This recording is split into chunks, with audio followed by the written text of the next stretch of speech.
Welcome to Retire Hour, the weekly show discussing income planning, investing, tax planning, estate planning, and Medicare. Complete retirement education. Hear from our financial advisors, CPA, estate planning attorney, and Medicare advisor every week.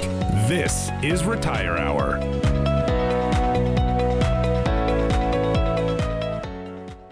Well, welcome into Retire Hour. We've got one big, beautiful show for you this week. Lots of updates of what's all in that new bill and how it could be impacting you and your retirement, and you might not even be aware of it. Stay tuned. We'll be talking about more of that coming up here later in the show. Speaking about later in the show, we've got Trey Bassa with Market Medicare Advisors. He's going to be sharing with me a story about someone that, again, it talks about how they are going to be impacted by these changes from the One Big Beautiful Bill and their Medicare. And then coming up later, we'll be talking with one of our estate planning attorneys, Alex Robinson.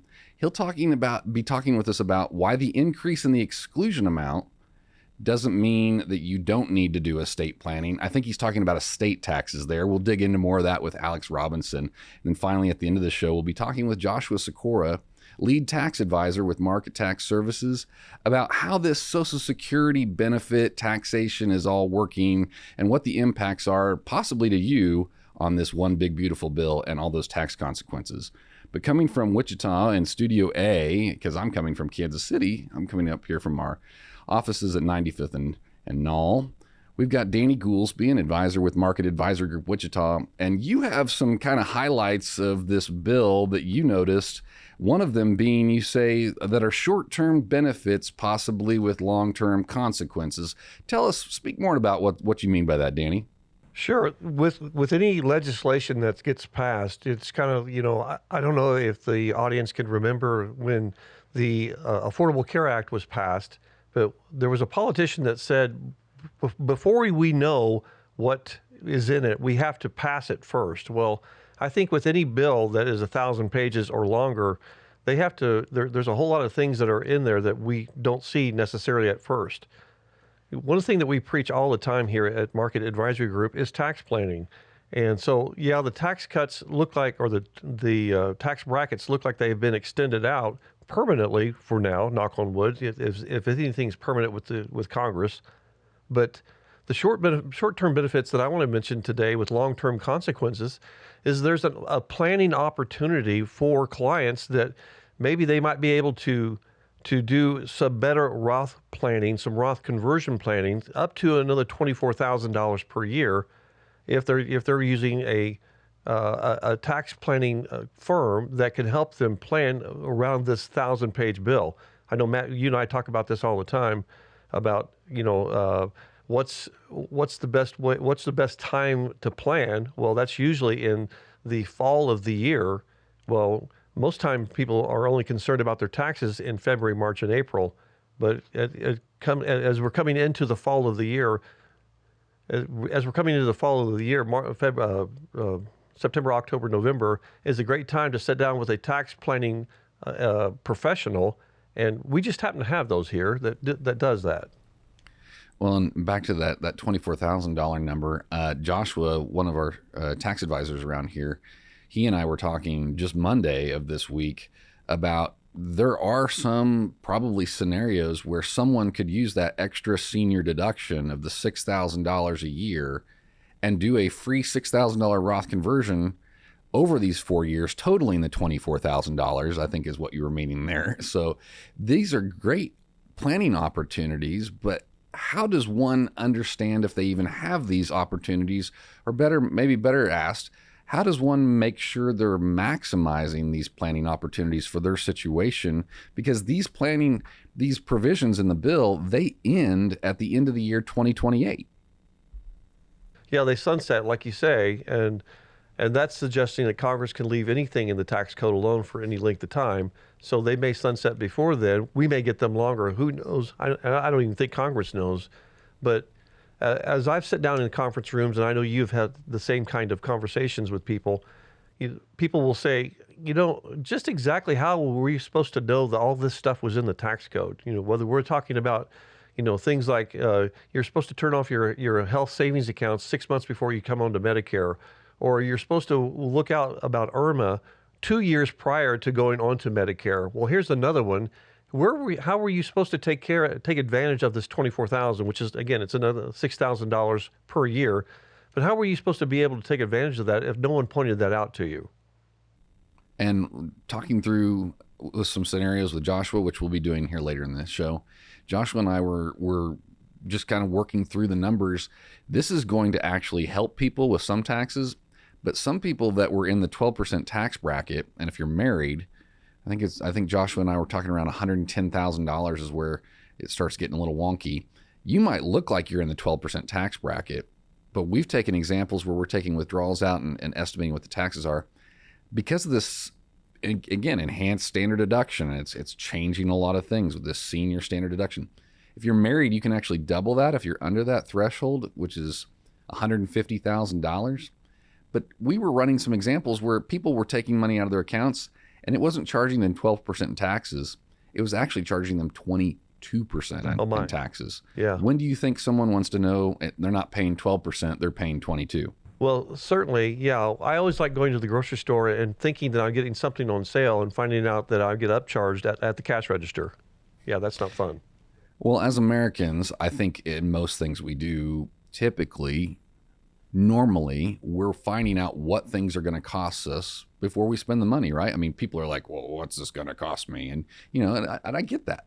We go to the grocery store, like you said, there's prices on the shelves, there's prices on the items. I don't know about you, but as I take them off the shelf and put them in the cart, I kind of mentally add up where I'm at, where the tab is at. Speaking of tabs, I take me and my fiance out to dinner. Don't tell her this, by the way, but I'll see what she's ordering. It's like, okay. 30, 40 bucks there, 34 bucks for me. We're about, 60, 70 bucks for dinner anymore. It's getting expensive. But my point I'm making is most anything we do as Americans, we have a pretty good idea of what something's going to cost us before it costs us money, right? Yeah, you go, as you said, you go to the grocery store, you go get a gallon of gas. You can tell it on the marquee how much the gallon of gas is. You get your property taxes in the mail. You get your car insurance in the mail. You know all of this stuff. We have no idea what the taxes are going to cost us. And so it's been said over and over again. There's a nationally renowned author that I like to reference when it comes to this. His name is Ed Slott. He's out of Baltimore. He's on public television all the time. And he says that taxes are going to be the biggest thing that hit people that they have no idea that's going to hit them. And this big, beautiful bill is just another example of them, of how, yeah, there's some short-term benefits for things like no taxes on tips and all that stuff. But, it was interesting as they were announcing this bill, or they were selling the bill before it got passed, to the public through all the different media channels. They were saying, no taxes on tips, no taxes on overtime, no taxes on Social Security. And I just kind of smiled wryly, sarcastically to myself, saying, okay, we'll see if that one gets all the way through. Well, apparently it didn't get all the way through as it started. Plus, not all to mention all of the pork that's in there as well for all these other people that were holdouts. So it will be interesting to see how long Congress can leave this alone. And it's certainly an opportunity for people to take advantage if they knew how to do that. We have those tools here at Market. Well, if you're listening or you're watching this out there and you're thinking to yourself, I don't really know what's in this bill. I don't really know how this impacts me. Or ask yourself this, does any time the government try and simplify anything, does it really make it that much simpler? In fact, it's made it complicated and even more complicated. And if you don't know how this is impacting you or what it could be costing you, reach out right now. You can do that by calling 833-44-CORE4. That stands for our Core 4 report. That number again is 1-833-442-6734. Or you can go to our website at retirementhelp.com or marketadvisorygroup.com. Schedule that 15-minute introductory call and see if you are one of the few Americans that could benefit from these tax strategies we found in the One Big Beautiful Bill. And we're probably going to be finding more. And speaking of that, stay tuned. We'll be right back with more right after this.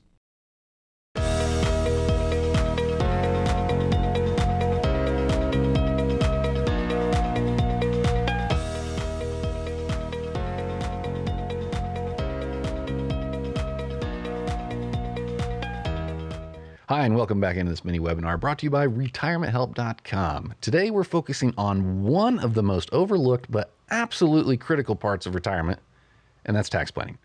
and why I think it matters more than ever now that the tax laws have changed. And joining me is Joshua Sikora, CPA and lead tax advisor with Market Tax Services. Joshua, there's been a lot of noise around recent tax changes, but there's not enough people talking about how it actually impacts the bottom line. That's right, Matt. The one big, beautiful bill introduced some sweeping changes to how income is taxed on retirement. So on the surface, it sounds like good news. Lower brackets for many, a new senior deduction, but unless you're coordinating your income and withdrawals proactively, you may not benefit at all. Exactly. People hear tax cut, or they've heard, well, they're going to eliminate the tax on Social Security, and they assume that they're in the clear. But what we're seeing is that these new laws that have been created in this new legislation creates a big opportunity, right? But only for those that know how to use them. And that starts with planning before the end of the year, not waiting until you do your taxes in March or April of the following year. Well, you sure hit it on the head. Tax preparation and tax planning are two different things. One looks backwards. That's tax prep. But tax planning looks forward. And in retirement, that makes a huge difference because you control so much more. You know, how much you withdraw, from where, when you take Social Security, whether you convert assets to a Roth IRA, for example.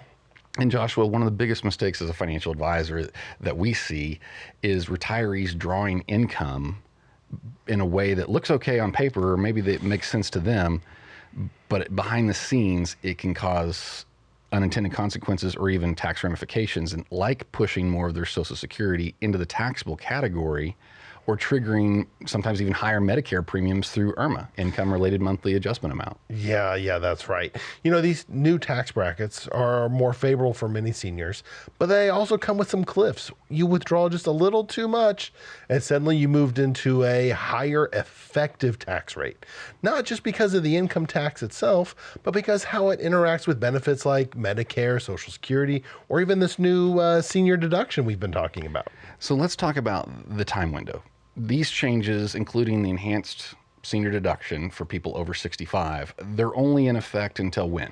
2020 through 2028. Well, then if you're counting this year as 2025, that gives people a 4-year window to maximize maybe Roth conversions, maybe taking some income now while taxes are lower and avoiding hopefully maybe higher taxes in the future.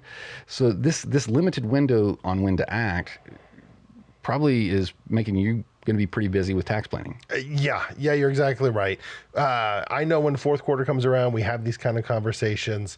It's going to be jumping around here. So if you're retired now or retiring soon, these next 4 years might be your best chance to optimize some of these tax strategies. After 2028, you know, if nothing changes legislatively, many of these deductions and some of the favorable parts of the tax brackets go away. And so the message is clear. Use this time wisely and don't assume your tax liability. And because most people that have someone that's helping with their taxes, they're just that preparer, and they're preparing your taxes. You need a tax advisor. Most CPAs or most tax advisors, they focus on the compliance side. They're not running projections on coordinating with your financial advisor. No, they don't. You're exactly right. And that's why we've got this coordinated approach going on. Because when your tax and your retirement plans are developed in separate silos, things fall in the cracks between the two of those. The difference in tax outcomes over a 20-year period in retirement can be 6 figures or more. And that's not an exaggeration. We've done the math. Yeah, I mean, someone's going to pay taxes on these monies. The IRAs, the 401ks, they've not been taxed, right? It's not you, it's your surviving spouse. They're paying higher taxes, or you're leaving it to your kids. They're getting hit with a tax bomb. Yeah, it's not if, it's when. Oh, that's very, very well said. Not if, but when. And here's the reality. If you're not aware of how this new legislation affects your income or your taxes in particular, you could be costing yourself thousands of dollars of unnecessary taxes. And this is the time to plan smarter, not later, but right now is what you're saying. Yeah, and it's one of the reasons we've developed our Core 4 report to help retirees get everything just on one page. You know, income, estate, healthcare, and taxes. Well, the taxes, I think, get overlooked all the time. I think people say, well, I've got this big pot of money. Cool, I just need taking withdrawals out of it. But those other income streams, Social Security has its own formula. Now you have this new senior standard deduction. It's changed a lot of things. But Joshua, when you're in these meetings, doing tax planning, how often do you see people with a coordinated tax plan before coming in and talking to you? Honestly, it's pretty rare. Most people have some accounts and maybe they have a good advisor and they have a helpful tax preparer, but no one's connecting all those dots for the retirees. And then they're often surprised that they're either paying more than they need to, or they're leaving some huge opportunities on the table. So it's not just about, I want a refund this year. It's about controlling how much you'll need over the next 10, 20, maybe even 30 years through your retirement. And those decisions have a ripple effect, almost a compounding effect, if you will. Yeah, exactly so. Strategic withdrawals, Roth conversions, managing your taxable income, maybe even delaying some of these benefits, they all play a role when they're working together.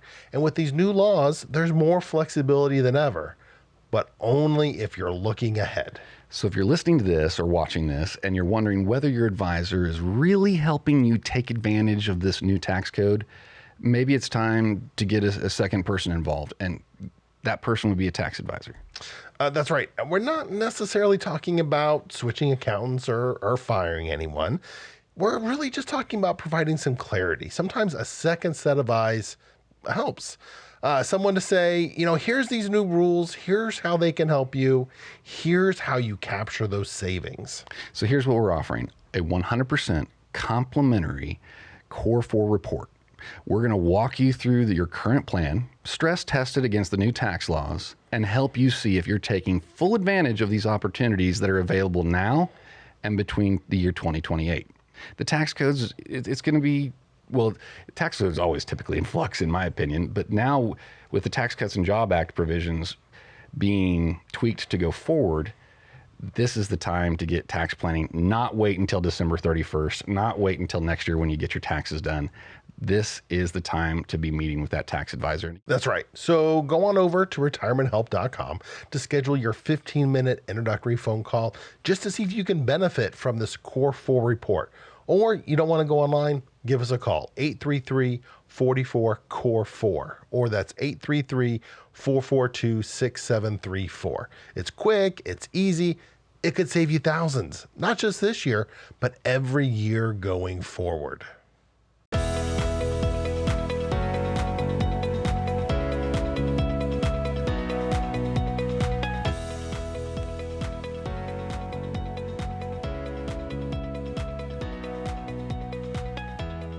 Welcome back into Retire Hour. I'm Joshua Sikora, taking over for Matt for the back half of the show. And now we've got a listener question from an anonymous fan of the show. They ask, what does my future in paying into retirement or Social Security look like?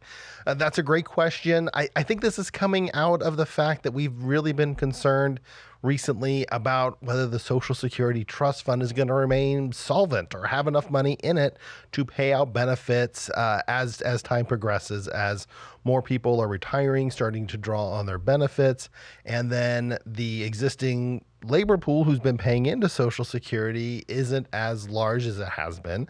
And so there's real concerns of whether there's going to be enough paying into the fund to satisfy the number of people that have retired, are living longer and continuing to collect benefits. That's one of the nicer things about how they've done some of the Social Security taxation relief through this One Big Beautiful Bill Act. And we'll talk about that in a little more detail later on in the show. But because Social Security is still taxable for a number of people, that continues having people pay into that, back into the trust fund through the taxation on their Social Security benefits. The concern was if they eliminated the tax on Social Security benefits, then we were going to see the trust fund run out of funds sooner than had been anticipated. Right now, they're expecting it to have a shortfall in the early 2030s, 2033, 2034, somewhere around in there. And so how they're handling the taxation on those benefits, it's really not changing that. So whatever was the plan before is still the plan now. But the question I'd like to kick back to the anonymous fan is, what is your plan? You say you're paying into retirement. I'm assuming you're either, self-employed paying into Social Security, you're working a W-2 regular employment type of job, paying into Social Security, letting that benefit build. What's your plan to exit the workforce and then start collecting on your benefits, start taking funds out of the nest egg to do all the retirement things you've planned on doing? Have you met with somebody to talk about when the right time is to turn on that benefit? Have you had a roadmap put together on what your Social Security benefit looks like?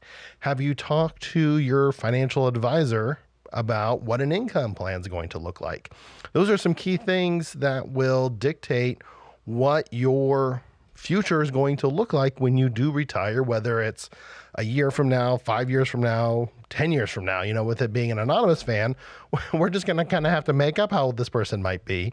And it's going to have a different outcome based on what their particular situation is. Maybe they have a pension, maybe they don't, maybe they've got some kind of inheritance waiting that they're holding off on using until they're retired. All these different pieces make there be a need for a custom plan for each person we meet with. So again, going back to that anonymous fan, what plan do you have in place? Have you talked to your financial advisor while sitting with your tax advisor on how to make sure that your nest egg is optimized for retirement? Do you even have do you have a tax advisor? Lots of people have a person who prepares their taxes, but is that person also giving you advice in the course of the tax year to make changes to your nest egg so that when you do retire, there's some funds sitting there that have a more advantageous tax status? Do you have something moving into Roth IRAs so that creates a pool of money that is free of income taxes? Are you coordinating how these different piece parts of retirement are all working together? And so if you don't have that plan, I'd really invite you to reach out, and that's why we have developed this Core 4 report process where we go through all the different aspects of your retirement, not just your retirement funds, not just Social Security, but also your estate plan, your health care, your taxes, because all of these different pieces work together. And there's always these different things that, you're from your retirement plan that affects your taxes, or your taxes into your retirement. And then your income changes how your Medicare can work. And then one of these days you're going to leave something to beneficiaries. And do you have an estate plan that's going to be there to deal with that in the way that you want it dealt with? And if you don't, all it takes to get started on that is setting up a 15-minute introductory call with us. So reach out right now at 833-44-CORE4. That's 833-442-6734. Or go over to our website, retirementhelp.com. Over there, you can see past episodes of the show, send us a question, and learn about ways we've helped other people out with some of the same issues you're dealing with. Now, stay tuned for the next segment where we continue the conversation with Trey Bassa, healthcare advisor, talking about some of the changes coming up to Medicare and how it's actually going to be using AI. Stay tuned for the next segment.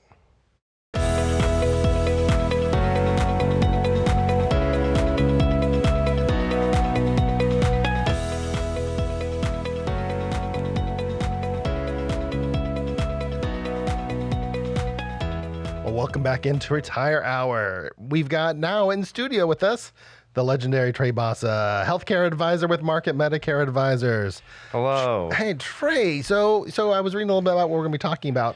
Medicare using AI. Tell me a little about that. Okay, straight from the desk from the Center for Medicare, Medicaid Services, and the Department of Health and Human Services. They want to start cracking down on fraud, waste, and abuse. Sounds great. They are moving forward on testing out a model called Wasteful and Inappropriate Service Reduction, or the WISER model. Oh my God. Who comes up with these acronyms? I feel like they come up with the acronym and then they work backwards from there. How do we make the words fit? That's right. Man, if I had to get a different job, I think that's what I'd want to do.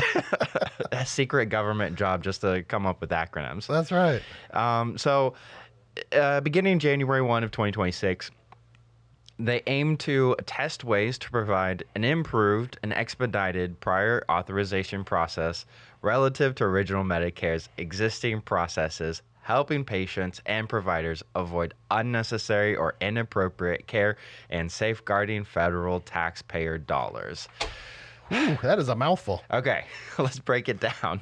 So that is kind of like their mission statement. With the Wiser model, they're looking to apply a couple of AI components to do these prior authorizations, making sure that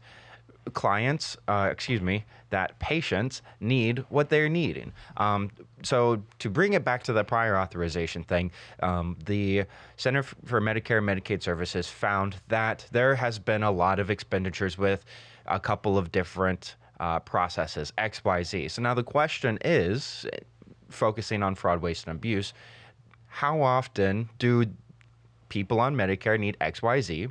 And are they all truly necessary at that point? Or is it kind of a thing where they can implement more prior authorization to kind of safeguard what services are being used and making sure that they're not needlessly paying for XYZ?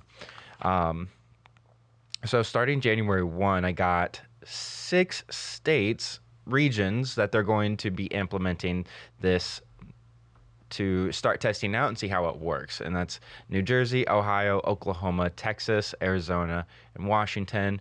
And they're going to be using this model on 17 services specifically. And I kind of summed them up to talk about they're going to be focusing on a bunch of different nerve stimulators, epidural steroid injections for pain management, skin and skin tissue substitutes. To kind of, I was looking at the list and it kind of summed them up. They were pretty repetitive for like different nerves and then different kinds of skin substitutes and different kinds of pain management for under the skin injections. But Whew, that is a lot. So you said it's 6 states to start off with. I noticed Kansas, Missouri wasn't on the list. they are not. They are not, but that doesn't mean that people listening to us won't be affected because, one, if this goes as they wanted to, I can't imagine they won't be spreading it out to additional areas or for additional treatments, right? Right. I think it really comes down to that it is a test in order to better spend taxpayers' money. Those taxpayer dollars have been used in a lot of areas, and like those areas, nerve stimulators, steroid injections, etc. They're looking to make sure that everything is necessary there. Maybe better use that money isn't either for those different services or for other services outside of that scope. Yeah, I mean, we've all heard stories about doctors who they call pill mills, where people who have different addictions can go and get things they don't medically need and then have the insurance or Medicare in this case pick it up. It's just interesting now they're using AI to try to combat that. Yes. So and here's the thing. I felt like this was important to talk about because there's the One Big Beautiful Bill that was kind of in the news and just overshadowed a lot of stuff. This came out like it was being addressed the week before it actually went to the floor. The One Big Beautiful Bill went to the floor in the Senate. But I wanted to talk about it because I feel like it's going to be a headline people are going to see. They're going to have instant thoughts about it because AI or prior authorization, etc. But I just wanted to bring it up and talk about it because these are components that everybody is wanting to use to better these kinds of systems, these services. Yeah, that's a great point. And I think it's what's even maybe more concerning is that it's not in the headlines because I didn't know about this. And I like to think I pay attention to stuff, but that people aren't going to hear about this. And then it's going to be implemented. It's going to spread to other states. And then people are going to go get treatments try to get treatments they need. And it gets denied because as we all know, AI isn't perfect. You know, we've seen all those, what is it? The pictures they make, but then the people have like 6 fingers or something. So it's not perfect. And I doubt this will be perfect out the first go or even as they continue to expand it. But if people aren't aware that this additional safeguard hurdle is in place, then they could be denied treatments that they actually do need. And then they don't know how to deal with it because it's all new information to them. Right. Because they're starting out with 6 states and not our primary states that we work in, but it's important to start getting this idea in your head, thinking about what if it does spread to my state? What if it does spread to the services that I do use? I mean, we have a lot of listeners in XYZ states all across the nation. It's important to be aware of things that are going on, things that are developing, and how they could develop to your state, your particular needs. That's right. That's right. And so the way people can help deal with this is to talk with their health insurance advisor, right? Yes, your advisor should be on top of a lot of these different changes. Like, this is a headline straight from the Center for Medicare and Medicaid Services. I got all of this information from their website. It was a article that they released June 27th, right? This information's out there, but not a lot of people are picking up on it because there are other things going on that are overshadowing this stuff. And I wanted to be the first one. Right. And so when people want to talk about these things, they sometimes need to know who to reach out to and how to reach out. And so to get that process started, sometimes all it takes is a 15-minute introductory call with us to see if there's places where we can help out. And to schedule that, set up that call, reach out to us right now at 833-44-CORE4. That's 442-6734, or go on over to our website, retirementhelp.com. Now, stay tuned for our next segment where we visit with Alex Robinson, attorney with the Ottoman Law Firm, to talk about how the new exclusions are going to apply to estate planning. And we'll be right back after this.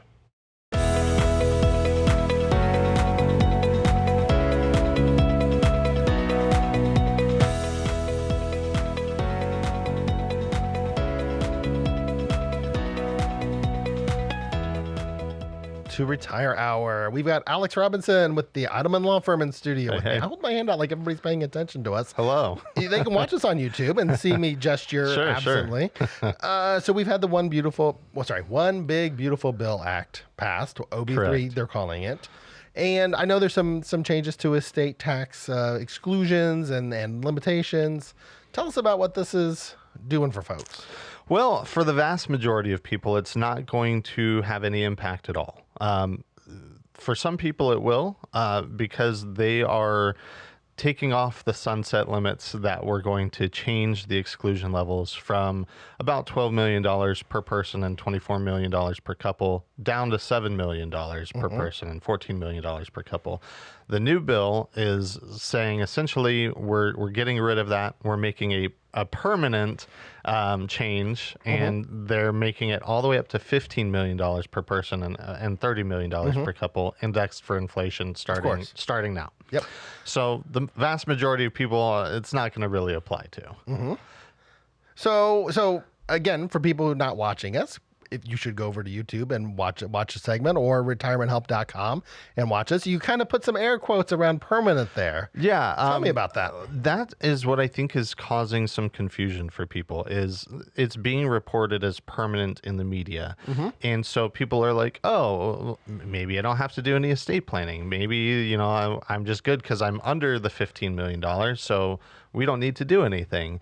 And that's wrong on a couple of levels. The first one is that it's not really permanent. The permanency is referring to the fact that it's not sunsetting at some later date.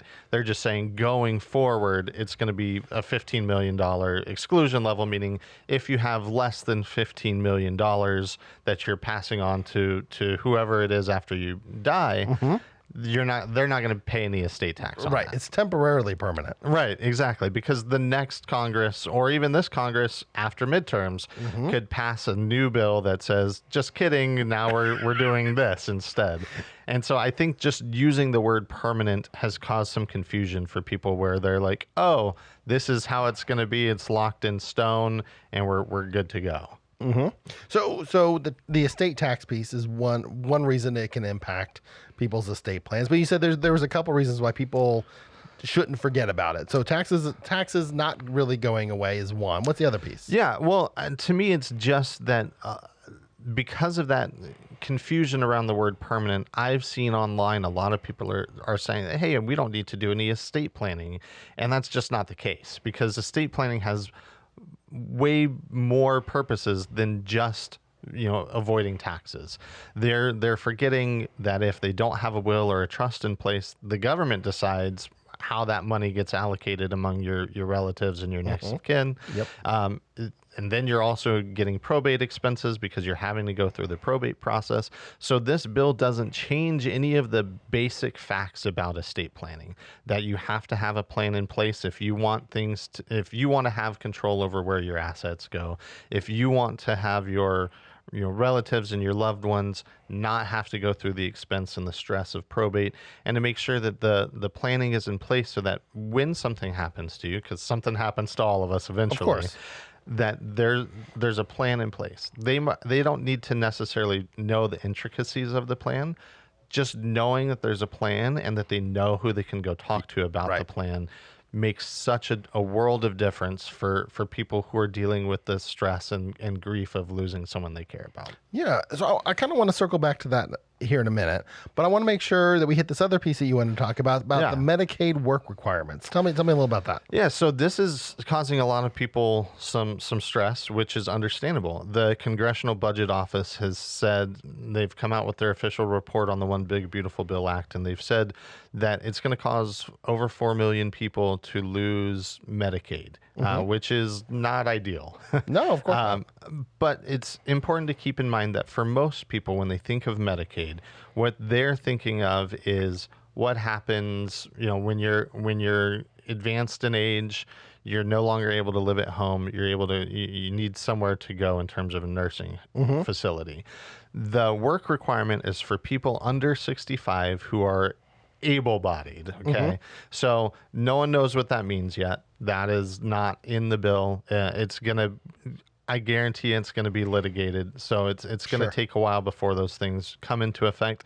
And I think it's going to be state by state specific as to what that means and how it applies. So, when we see headlines like this, understand that it doesn't necessarily mean things are happening tomorrow.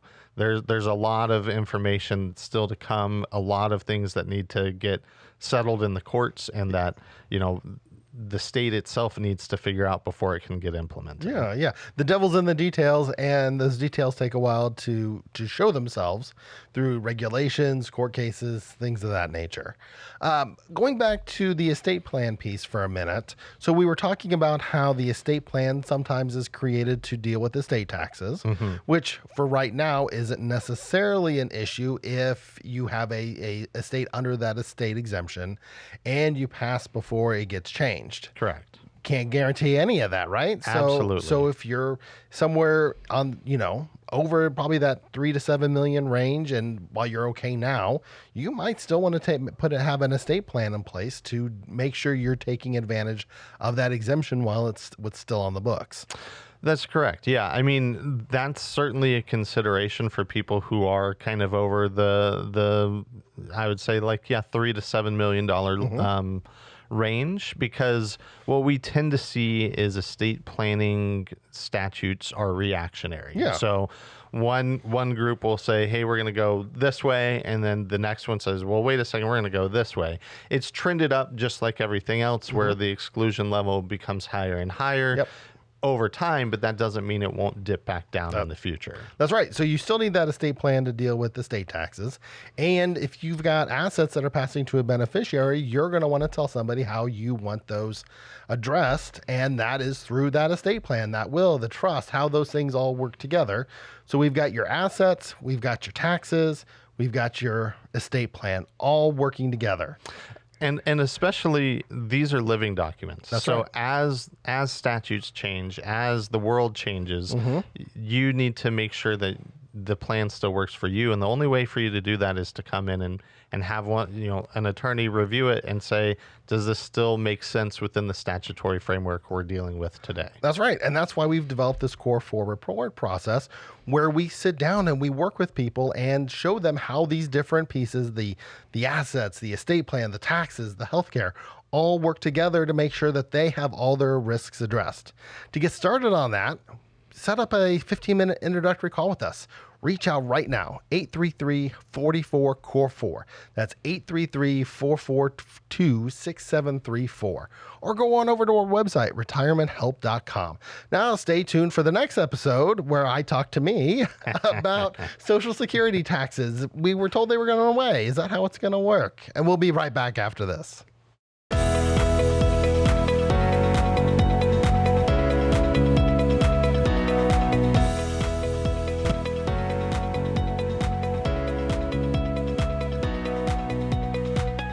Well, welcome back into Retire Hour. In this final segment of the show, we've got me, apparently, in studio talking with me, Joshua Sikoris, CPA, lead tax advisor with Market Tax Services. You know, in the presidential campaign in the second half of last year, and then in the lead up to this talk around this tax law that got passed here in the last couple of weeks, there was talk about eliminating the federal income tax on your Social Security benefits. We weren't really sure how it was going to work out and how they were going to do it. And as we all learn as these things kind of go through the processes, that the tool they choose to use for tax legislation like this, called reconciliation, actually is not allowed to touch how Social Security works. So we were even more interested to see what the government was going to do to address this hot button topic. And so now what? I mean, the tax law's been the tax bill's been signed into law. So is Social Security free from federal income tax now?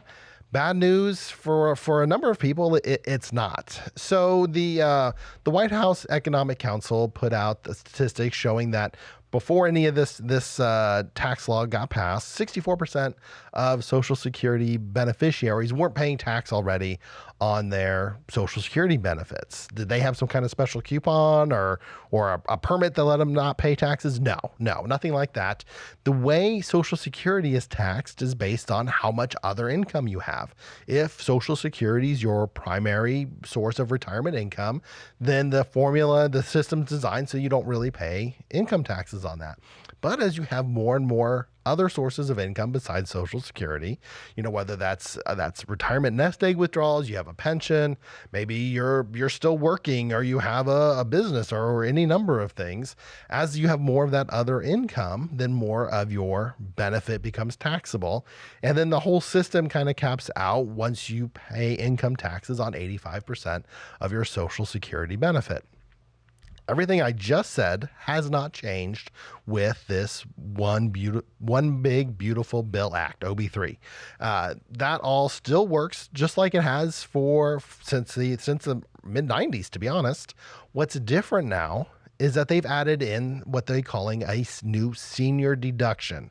And that's available for taxpayers once they're over the age of 65, where they get to take an additional $6,000 deduction. Now, this is different than the standard deduction a lot of people are filing with. And this is also different than the over 65 or blind additional deduction that people get as they're either over 65 or legally blind. That's, $1,500, $2,000 added to that standard deduction. So now once people go over 65, then they can take an additional $6,000 deduction. And that's per person. So if they're, it's a joint return, there's two of them, and they would come online in different points when each person goes over 65. What this does, though, is it creates now a new planning opportunity where people whose income falls into the right situation, maybe they're not going to pay income taxes now, which is at all maybe, or not on their benefits, or however that's going to plan out. But that creates the opportunity maybe to make some changes in their nest egg so that they can take advantage of longer term tax benefits over their retirement years.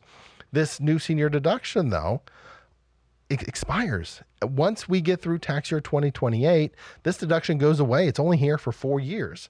That means you have 4 opportunities to see if you can use that deduction.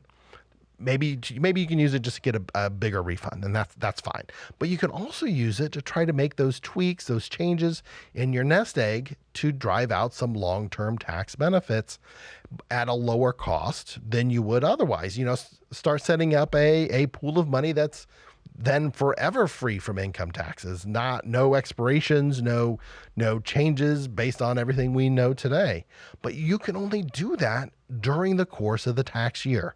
So if you're not already working with a tax advisor who also is working with your financial advisor to make these things happen for you, my question is, why not? I mean, we've talked all show about how all these different pieces work together. That's why we have this Core 4 report process, because we've talked to people and have been showing them how their financial assets and their healthcare and their estate plan and their taxes all work together and all impact each other. And as we go help people with this Core 4 report process, we show where they have risks they may not be aware of today, but that are coming down the road. And so you have to make timely changes to avoid these problems. And to get started on that process, all it takes is a 15-minute introductory call with us. So if you'd like to get that call set up, reach out to us right now, 833-44-CORE4. That's 833-442-6734. Or go on over to our website, retirementhelp.com. You can schedule that call there.